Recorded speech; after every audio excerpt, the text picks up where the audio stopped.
Society में rape को आज भी एक टैबू मानते हुए लोग इसके बारे में डिस्कशन नहीं करते हैं। एक 13 साल की नाबालिग लड़की का 7 लोगों ने मिलकर के गैंग रेप कर दिया। इंडिया में आज भी मैरिटल रेप को अनलॉफुल नहीं बताया जाता है। पनिशमेंट डिफाइन करी गई है कि अगर कोई भी शख्स किसी भी महिला का रेप करता है और उस दौरान उस महिला की मौत हो जाती है, हस्बैंड अपनी वाइफ का बिना कंसेंट के कोई भी सेक्सुअल एक्टिविटी करता है, रेप केस में बेल दे दी कि accused are the future assets of the state. Hello everyone, I hope you all are doing well and fine. My name is Hamza Siraj and I welcome you all to the Legal Regime series. So let's begin with today's topic. Rape.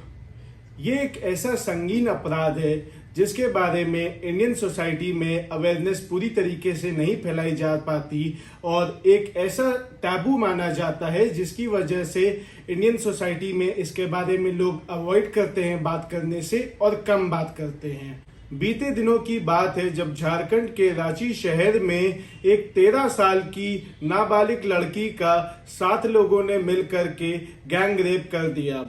और इस नाबालिग लड़की को जिन लोगों ने gang rape करा उसमें से 4 माइनर थे जो कि अभी तक के अरेस्ट में पकड़े गए हैं। एसएसपी रूरल नौशाद आलम जी ने ब्रीफ करा कि कंप्लेंट रजिस्टर कर दी गई है और इस सिलसिले में 4 लोगों को अरेस्ट करा गया जो कि माइनर है और बाकी के 3 लोग जो इस अपराध में शामिल थे उनको अभी अरेस्ट नहीं करा जा सका है और वो लोग फरार हैं। इस केस के फैक्ट्स की शुरुआत कुछ ऐसे होती है कि 26 अगस्त को 7 अपराधियों में से एक अपराधी जो कि उस नाबालिग लड़की का दोस्त था, उसने उसको एक आइसोलेटेड जगह पे बुलाया और वहां पर उसके बाकी के 6 और अपराधी भी पहले से ही मौजूद थे और जब नाबालिग लड़की को वहां पे लेकर के पहुंचा तो 7 लोगों ने मिलकर के उस नाबालिग लड़की का गैंग रेप कर दिया।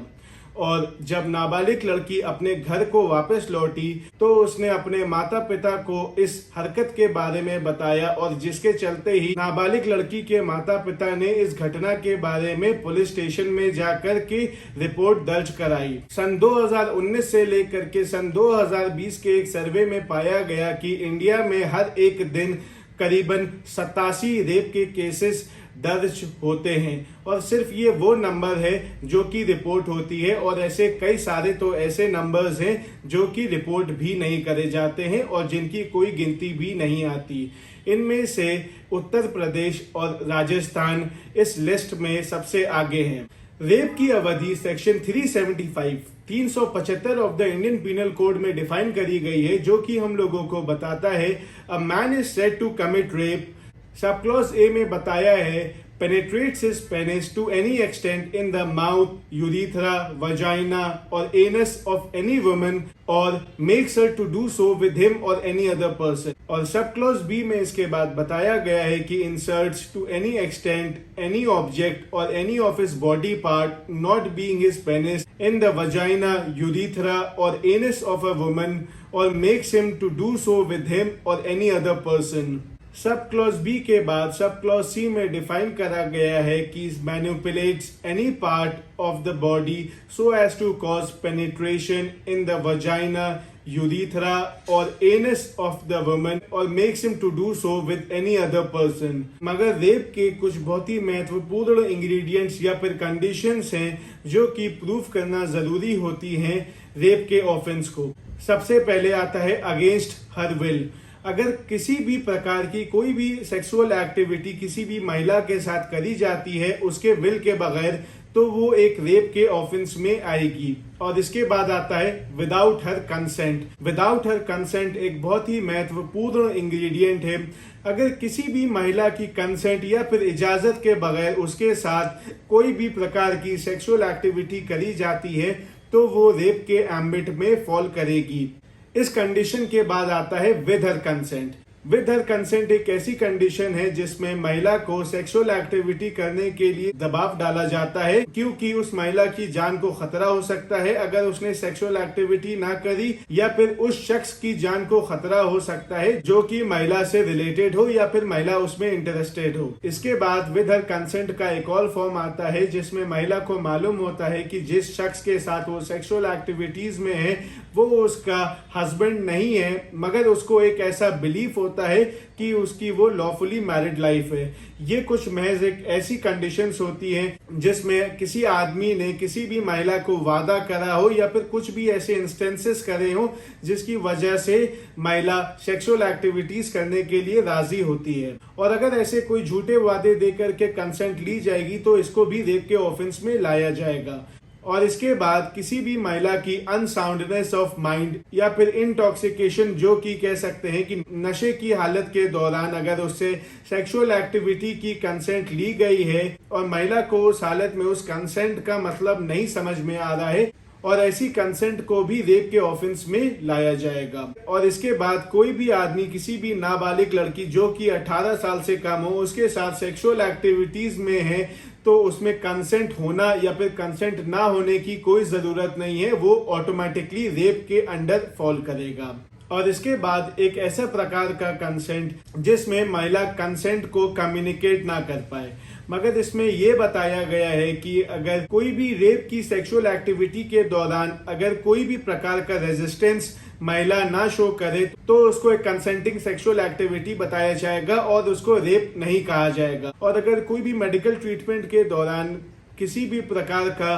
पेनिट्रेशन होता है तो उसको रेप के ऑफेंस में नहीं लाया जाता है, क्योंकि वो एक मेडिकल ग्राउंड्स पे हो रहा होता है या फिर एक मेडिकल ट्रीटमेंट के दौरान हो रहा होता है। और इस कंसेंट में एक और एक्सेप्शन के बारे में बताया गया है कि अगर कोई भी सेक्सुअल एक्टिविटी जो कि हस्बैंड और वाइफ के बीच में हो रही है, प्रोवाइडेड दैट वाइफ की उम्र 15 साल से कम ना हो, तो उसको रेप का ऑफेंस नहीं दिया जाएगा। इस एक्सेप्शन को लेकर के भी एक काफी बड़ा सवाल खड़ा होता है, जिसको हम लोग आज के टाइम पे मैरिटल रेप के नाम से जानते हैं। मैरिटल रेप आज के वक्त में काफी कंट्रीज में अनलॉफुल करारा गया है, मगर इंडिया में आज भी मैरिटल रेप को अनलॉफुल नहीं बताया जाता है। मैरिटल रेप की वजह से काफी सारी कंप्लेंट्स होती हैं, तो जिनको कोर्ट मैरिटल रेप के ग्राउंड्स न दे करके डोमेस्टिक वायलेंस के ग्राउंड्स दे करके प्रोसीड करती है। मेरे पर्सनल व्यूज के अकॉर्डिंग मैरिटल रेप की कंप्लेंट्स इंडिया में काफी ज्यादा बढ़ती जा रही हैं और इसके ऊपर भी कुछ लीगल प्रोविजंस बनने चाहिए। सेक्शन 375 रेप की डेफिनेशन के बाद सेक्शन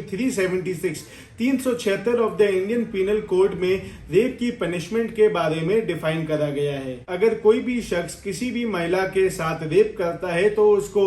10 साल की रिगरस इम्प्रिजनमेंट और फाइन भी लगाया जा सकता है। सब क्लॉज 3 के तहत अगर कोई भी शख्स जो कि एक नाबालिग लड़की 16 साल से कम की उम्र के साथ रेप करता है या फिर सेक्सुअल एक्टिविटी करता है तो उसको 20 साल का इम्प्रिजनमेंट जो कि लाइफ इम्प्रिजनमेंट में भी बढ़ाया जा सकता है और फाइन के साथ। सेक्शन 376A में पनिशमेंट डिफाइन करी गई है कि अगर कोई भी शख्स किसी भी महिला का रेप करता है और उस दौरान उस महिला की मौत हो जाती है या फिर उसकी नॉर्मल स्टेट ऑफ बॉडी में एक परमानेंट बदलाव आ जाता है तो फिर उसको मिनिमम 20 साल की इम्प्रिजनमेंट जो कि लाइफ इम्प्रिजनमेंट में भी एक्सटेंड करी जा सकती है और वो शख्स फाइन के लिए भी लायबल होता है, प्रोवाइडेड दैट फाइन इस बेसिस पे डिसाइड करा जाएगा कि वो महिला अपने मेडिकल एक्सपेंसेस और रिहैबिलिटेशन के लिए कवर कर सके। सेक्शन 376A में पनिशमेंट डिफाइन करी गई है किसी भी नाबालिग लड़की जो कि 12 साल से कम की उम्र है और अगर उसके साथ कोई भी सेक्सुअल एक्टिविटी जो कि रेप हुआ है तो उसको कम से कम 20 साल की सजा जो कि लाइफ इम्प्रिजनमेंट में भी एक्सटेंड करी जा सकती है और फाइन के साथ। इसमें भी फाइन मेडिकल एक्सपेंसेस और रिहैबिलिटेशन के अकॉर्डिंग डिसाइड करा जाएगा। Section 376B of the Indian penal code में पनिशमेंट डिफाइन करी गई है कि अगर कोई भी हस्बैंड और वाइफ जो कि सेपरेशन के दौर पे चल रहे हैं और उस दौरान अगर हस्बैंड अपनी वाइफ का बिना कंसेंट के कोई भी सेक्सुअल एक्टिविटी करता है तो उसको कम से कम 2 साल की सजा होगी जो कि 7 साल तक के बढ़ सकती है और फाइन के लिए भी लायबल होगा। सेक्शन 376B के बाद हम लोगों को section 376C of the Indian penal code में पनिशमेंट डिफाइन करी गई है कि अगर कोई भी आदमी किसी भी महिला के साथ रेप का ऑफेंस करता है जब वो उसके सबऑर्डिनेट अथॉरिटी में हो या फिर उसके साथ कोई भी रिलेशन में हो, चाहे वो उसका गार्जियन क्यों ना हो, चाहे वो उसके साथ किसी भी मैनेजमेंट में क्यों ना हो, या फिर अगर कोई भी हॉस्पिटल स्टाफ में ही क्यों ना हो। इस दौरान अगर महिला के साथ कोई भी प्रकार का रेप का ऑफेंस करा जाता है तो जिस शख्स ने रेप का ऑफेंस कमिट करा होगा उसको कम से कम 20 साल की सजा जो कि लाइफ इम्प्रिजनमेंट में भी बढ़ाई जा सकती है और फाइन के साथ भी लायबल होगा। और वहीं सेक्शन 376 डी हम लोगों को गैंग रेप के बारे में बताती है। जो लोग भी साथ में गैंग रेप का ऑफेंस कमिट करते हैं उनको कम से कम 20 साल की सजा जो कि लाइफ इम्प्रिजनमेंट में भी एक्सटेंड हो सकती है और फाइन के साथ भी लायबल होते हैं। इसके बाद सेक्शन 376 DB जो कि हम लोगों को बताता है कि अगर 16 साल से कम उम्र नाबालिग के साथ अगर गैंग रेप का ऑफेंस कमिट होता है तो उनको भी section 376 D of the Indian penal code की तरह 20 साल का इम्प्रिजनमेंट जो कि लाइफ इम्प्रिजनमेंट में भी एक्सटेंड करा जा सकता है और फाइन के लिए भी लायबल होते हैं। और वहीं पर सेक्शन 376 DB जो कि हम लोगों को बताता है कि अगर कोई भी नाबालिग जिसकी 12 साल से कम की उम्र है और उसके साथ अगर गैंग रेप का ऑफेंस कमिट करा गया है तो जिन लोगों ने गैंग रेप का ऑफेंस कमिट करा है उन सबको डायरेक्टली लाइफ इम्प्रिजनमेंट की सजा होती है और फाइन के लिए भी लायबल होते हैं। सेक्शन 376 DB बाकी सबसे ऐसे अलग है कि इसी ऑफेंस में डायरेक्टली लाइफ इम्प्रिजनमेंट की सजा सुनाई जाती है फाइन के साथ। सन 1990 में justice Iyer in the case of state of Maharashtra versus Chandra Prakash Kewal Chand Jain में रिमार्क करा था, when a woman is ravished, what is inflicted is not merely physical injury but the deepest sort of deathless shame. Indian society में rape को आज भी एक taboo मानते हुए लोग इसके बारे में डिस्कशन नहीं करते हैं और अगर किसी भी महिला के साथ रेप का ऑफेंस कमिट करा गया तो ना कि उस आदमी को इतना ज्यादा गलत समझा जाता है मगर जिस महिला के साथ रेप का ऑफेंस कमिट हुआ होता है उस महिला को जिंदगी भर अपना सर शर्म के साथ झुका करके चलना पड़ता है और उसका सोसाइटी में एक नॉर्मल सर्वाइवल भी पॉसिबल नहीं होता है। वैसे ही बीते दिनों में सुप्रीम कोर्ट ऑफ इंडिया ने गुजरात हाई कोर्ट के जजमेंट को ओवर रूल करा। तो इस केस के फैक्ट्स कुछ ऐसे थे कि गुजरात हाई कोर्ट ने एक महिला के साथ रेप के ऑफेंस को गलत ठहराते हुए बताया कि महिला ने जो रेप के एक्विजिशंस आदमी के ऊपर लगाए हैं वो सरासर गलत है और महिला ने रेप के एक्विजिशंस मॉनेटरी बेनिफिट्स के लिए भी लगाए हैं क्योंकि महिला मॉनेटरी सेटलमेंट करने के लिए रेडिली अग्रीड हो गई थी। तो सुप्रीम कोर्ट ने गुजरात हाई कोर्ट के इस जजमेंट को एक ग्रेव एरर बताते हुए कहा कि गुजरात हाई कोर्ट को इसमें अपनी फाइंडिंग्स में ये भी देखना चाहिए था कि महिला अगर मॉनेटरी सेटलमेंट्स के लिए राजी भी हो रही है कि उसके ऊपर कोई भी प्रकार का दबाव या फिर थ्रेट भी हो सकता है जो कि ऑपोजिट पार्टी महिला को दे रही हो। अप्रैल महीने का ऐसे ही एक केस आता है जो कि IIT गुवाहाटी का है जिसमें गुवाहाटी हाई कोर्ट ने IIT गुवाहाटी स्टूडेंट को रेप केस में बेल दे दी कि accused are the future assets of the state। तो इस केस के फैक्ट्स कुछ ऐसे हैं कि दो स्टूडेंट्स जो कि IIT गुवाहाटी में साथ में पढ़ते थे उसमें से IIT गुवाहाटी के स्टूडेंट ने अपनी कमेटी के मेंबर को कॉलेज कंपाउंड में एक आइसोलेटेड प्लेस में बुलाया इस बहाने से कि उसको इवेंट के बारे में कुछ फर्दर डिस्कशंस करने हैं और कमेटी के बारे में कुछ और बातें करनी है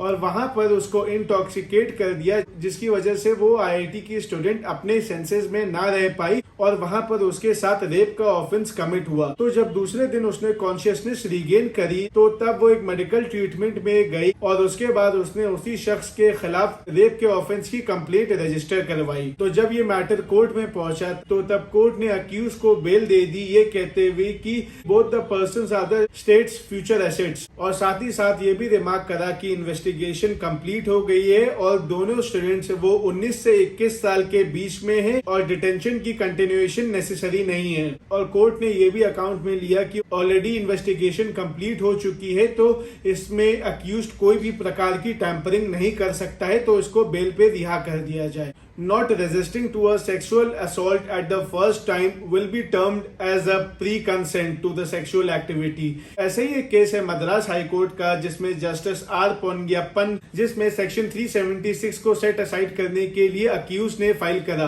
तो इस केस के फैक्ट्स कुछ ऐसे हैं कि अक्यूज्ड और उसकी पार्टनर सेम विलेज में रिजाइड करते हैं और दोनों एक रिलेशनशिप में आ जाते हैं और रिलेशनशिप में आने के बाद अक्यूज्ड अपनी पार्टनर के साथ विवाह करने का वादा करता है और साथ ही साथ अपने रिलेशनशिप पार्टनर के साथ सेक्सुअल इंटरकोर्स में भी इंडल्ज होता है। कुछ वक्त बाद जब अक्यूज्ड अपनी पार्टनर के साथ सेक्सुअल असॉल्ट करता है और जिसकी वजह से उसकी पार्टनर प्रेग्नेंट हो जाती है और प्रेग्नेंट होने के बाद पार्टनर अक्यूज से शादी करने के लिए कहती है तो अक्यूज्ड शादी करने से मना कर देता है और अबॉर्शन कराने के लिए कह देता है, जिसकी वजह से पार्टनर अक्यूज के ऊपर रेप के ऑफेंस के चार्जेस लगाती है और रेप के ऑफेंस के चार्जेस लगाने के बाद पंचायत में भी अक्यूज्ड उससे शादी करने के लिए मना कर देता है और अक्यूज्ड की फैमिली शादी करने के लिए कंडीशंस डाउरी की रखता है, जिसमें वो लोग गोल्ड और पैसों की डिमांड रखते हैं। तो इसके खिलाफ अक्यूज की पार्टनर मद्रास हाई कोर्ट में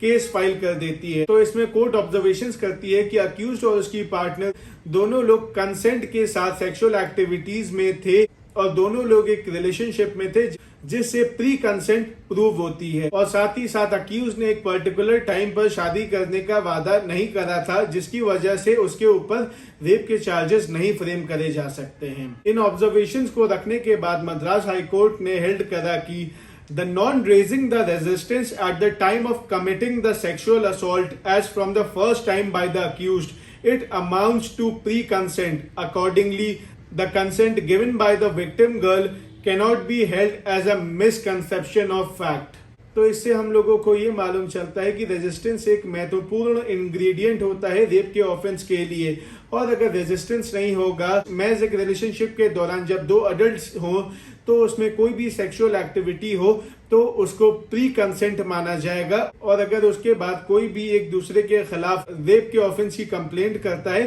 तो वो प्री कंसेंट माना जाएगा और रेप के ऑफेंस में टर्म नहीं करा जाएगा। इंडियन पीनल कोड के अलावा रेप के ऑफेंसेस पॉस्को एक्ट जो कि protection of children from sexual offences act में भी डिफाइन करे गए हैं, जो कि स्पेशली नाबालिग के रेप ऑफेंसेस को गवर्न करता है। रेप के ऑफेंस को लेकर के इंडियन लॉज की आज भी पोजीशन काफी ज्यादा वीक है और मेरे व्यूज के अकॉर्डिंग और भी कई सारे लीगल प्रोविजंस को इंक्लूड करा जाना चाहिए जिससे रेप के ऑफेंस के अगेंस्ट पनिशमेंट बढ़ाई जाए और लॉज और नए ज्यादा फॉर्म करे जाएं और कैपिटल पनिशमेंट सिर्फ एक रास्ता ना देखा जाए। कैपिटल पनिशमेंट के अलावा अवेयरनेस फैलाई जाए जिसमें लोगों को रेप के बारे में बताया जाए, और आज के दौरान जो मास सोसाइटी जो अपने लॉज के बारे में प्रॉपर्ली नहीं जानती है या फिर उनसे महरूम है, उनको उनके बारे में बताया जाए कि वो लोग अपने इन राइट्स को प्रॉपर तरीके से यूटिलाइज कर सके और साथ ही साथ और लोगों को इसके बारे में अवेयर करें।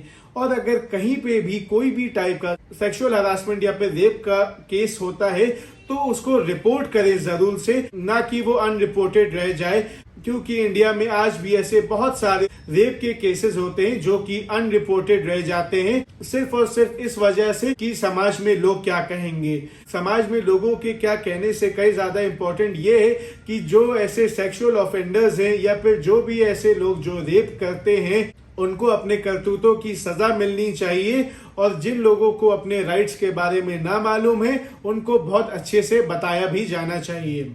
Thank you. अगर आपको ये वीडियो पसंद आई है तो हमारी इस वीडियो को लाइक करें, और अगर आप ऐसी वीडियोस और फ्यूचर में देखना चाहते हैं तो हमारे चैनल लीगल रेजिम सीरीज को सब्सक्राइब करें और बेल आइकन को दबाना मत भूलें। Thank you.